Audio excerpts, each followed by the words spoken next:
Кога ДПМН е на власт, се врши масовна партизација на институциите со несоодветни лица, соопштија денес од политичката партија Социјалдемократски сојуз на Македонија од општина Штип.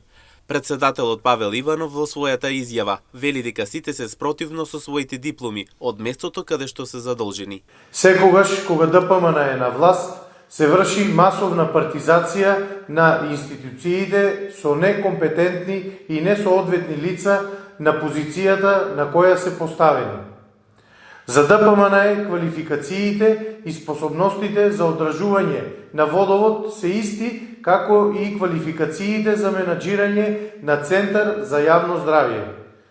Бранко Георгиев, по чие раководство се уништи системот за водоснабдување од градските бунари, сега раководи со здравствена институција, односно Центарот за јавно здравје.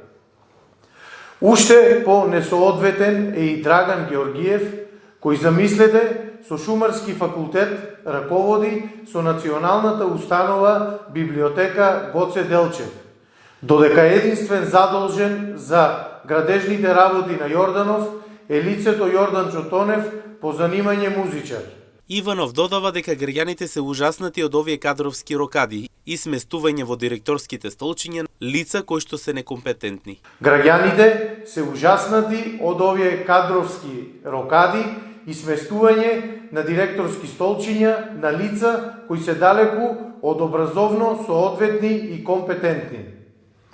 Но најужаснати се што во ДПМН Штип постојано кружат истите имења на раководителски и директорски места.